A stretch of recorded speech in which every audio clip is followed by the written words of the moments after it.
संक तालुका संक तालुका संक तालुका संक तालुका संक तालुका संक तालुका संक तालुका संक तालुका संक तालुका संक तालुका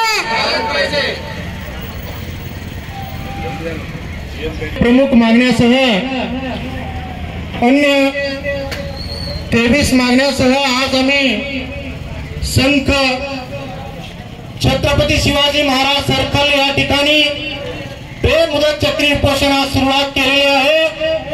तरी जास्तीत जास्त लवकर शासनाने आमच्या भावना समजून घ्यावे व आम्हाला न्याय मिळवून द्यावे असे मी शासनाला विनंती करतो।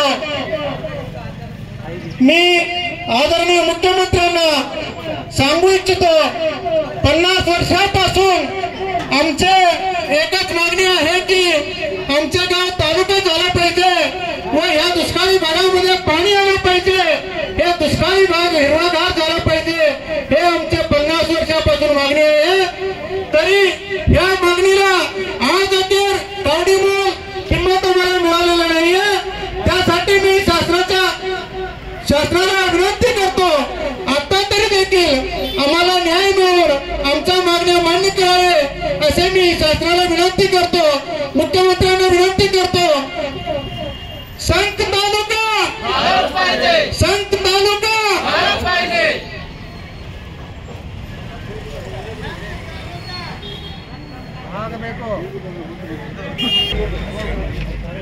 आज दिनांक 5 मे रोजी संख येथे श्री शिवाजी सर्कल येथे संख शेतकरी बांधवच्या वतीनं आजपासून इथे चक्रीय उपोषणाची सुरुवात होत आहे। या उद्घाटन प्रसंगी संघगावचे नेते मान्य आके पाटील सर तथा संघगावचे डेप्युटी सरपंच सुभाष पाटील, पोलीस पाटील व अन्य सर्व मान्यवर आता संतोष कुंभारनं आपलं मत व्यक्त केलेलं आहे की गेल्या अनेक वर्षापासून हा संख तालुक्याचा प्रश्न रखडत पडलेला आहे। निदान आता तर या संख गाव तालुका होण्याचं प्रश्न शासन दरबारी निकाली लागावा आणि संख गावातील व संख पंचक्रोशीतील लोकांना न्याय मिळेल, न्याय मिळवण्याच्या उद्देशानं आणि शासनाला जाग आणण्याच्या उद्देशानं आज संघ गावकरी शेतकरी सर्वांनी मिळून आज इथे चक्रीय उपोषणाचा प्रारंभ झालेला आहे। या चक्रीय उपोषणासाठी महत्त्वाचे मुद्दे आहेत की कोणत्याही परिस्थितीत हा संघ हा भौगोलिकदृष्ट्या सेंटर पॉईंट आहे आणि शासनाच्या दृष्टीनं कलेक्टर ऑफिसच्या द्वारे संघ हा भौगोलिक सेंटर पॉईंट आहे। संघ तालुका झाल्यानं संघ आजूबाजूतील 30, 35, 40 गावातील लोकांना त्याचा अनुकूल होणार आहे। आता जे जसला हेलपाटे घालतात ते हेलपाटे वाचणार आहे, वेळ वाचणार आहे, श्रम वाचणार आहे, पैसा वाचणार आहे।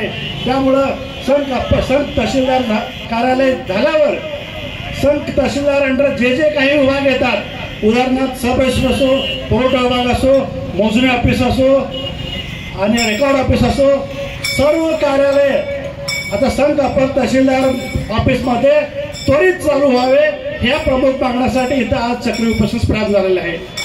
त्याचप्रमाणे संघ गावाला पोलीस स्टेशनची अत्यंत गरज आहे, कारण संघ ते उंदी 30 किलोमीटर अंतर आहे। अजून इकडे पूर्वेकडे आसंगी तुरुक गिरगाव इकडे 40-50 किलोमीटर आहे। एखादी दुर्घटना घडली की उंदी पोलिसांना तिकडे या शेवटच्या टोकापर्यंत जाऊन पोहोचायला 1.5-2 तास वेळ लागतो। तेवढ्यात जी दुर्घटना व्हायची ती होऊन गेलेली असते। त्यामुळे संघला पोलीस ठाणे होणं अत्यंत गरजेचं आहे। ग्रामपंचायत वतीनं जागा उपलब्ध करून दिलेला आहे।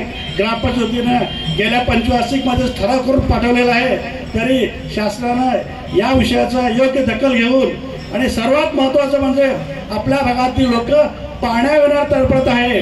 म्हैसाळ विस्तारित योजनेसाठी जे निधी लागणार आहे ते निधी अत्यंत तातडीनं अत्यंत लवकरात मुख्यमंत्री महोदय, दोन्ही उपमुख्यमंत्री महोदय यांनी त्वरित आपल्या म्हैसाळ विस्तारित योजनेला जादा निधी मंजूर करून तांत्रिक कामाला मंजुरी देऊन काम चालू व्हावं. तोपर्यंत एक छोटीशी विनंती करतो मी शासनाला की या मे महिन्याच्या शेवटपर्यंत हे फक्त त्या म्हैसाळ पाण्याद्वारे तलाव भरून घेण्याचं काम एवढं केलं तर आपला भाग सुजलाम होईल.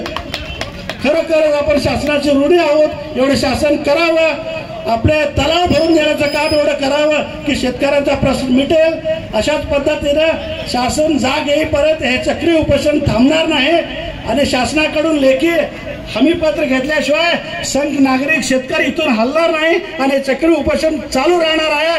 त्यामुळे ही शासनाला आपण जागृत करूया, शासनाला जाग करूया आणि शासनाची भांडून शासनाचा आपण एक हात करून आपल्या मागण्या मंजूर करून घेऊया असं मी शासनाला नम्रपणे निवेदन करतो. आणि संयोजकांनी बोलायची 2 शब्द संधी दिली त्यांचा मी आभार मानतो. जय हिंद, जय महाराष्ट्र. चांगलं असं मनोगत व्यक्त केलेले आहे. त्यांना मनापासून धन्यवाद.